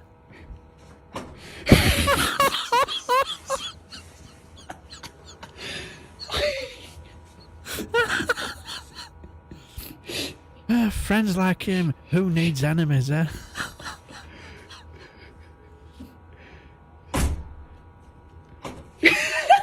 I got the spare key, bro. No. I've locked the door. I've locked the... Good job he's locked it then. Oh my god. Oh dear, that was so funny. Brilliant. Oh, he's such a muppet for not looking around on the buildings. Yeah, exactly.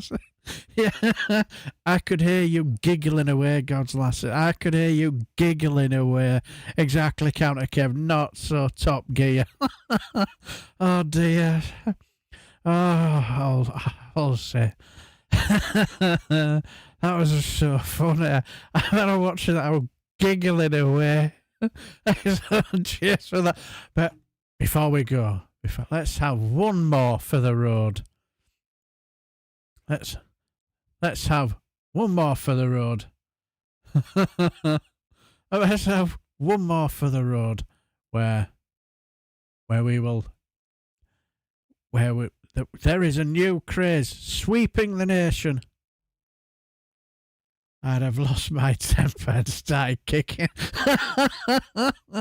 That's where we will head off to the new craze that is sweeping the nation, where it's called, where you get all the hip kids running around urban buildings doing all sorts of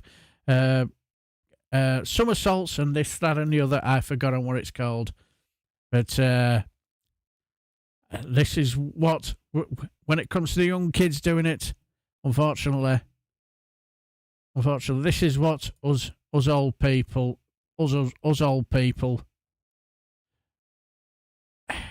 think do it, but we do it with a lot less danger. Look at this. Yeah. This will be me.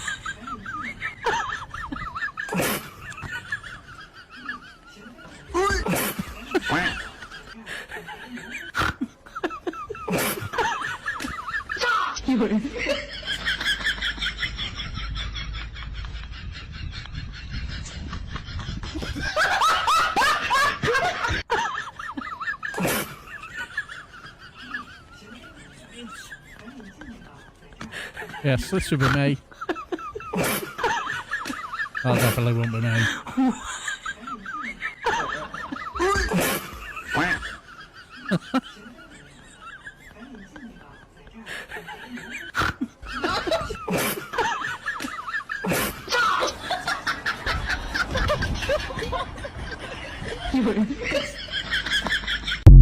Yes, that would be me. That would definitely be me. Hello, Sunday Cuddles. Remember that cuddles are not just for Sundays. You know, way that looks like. Absolutely superb. Made me chuckle. But anyway, I'm slightly slimmer. Yes, same here as well. All I'll say is, can I just say, thanks for stopping by. I've had another hell of a good night, sir, where I've had some good giggles, and all I'll say is, don't forget, in about 20 minutes, Ed Thompson will be on 8:30. There'll be Max's live stream 8:30. I don't know whether Politics Social will be doing one at 9:30. I don't know, because I get the feeling Graham's still on Ginger Island. So all I will say is, thanks for stopping by. I've had some fits and giggles, and cheers for that. And all I will say is, have a lovely weekend. Take care, and as I always say, if you can't be good, at least be good at it. Take care.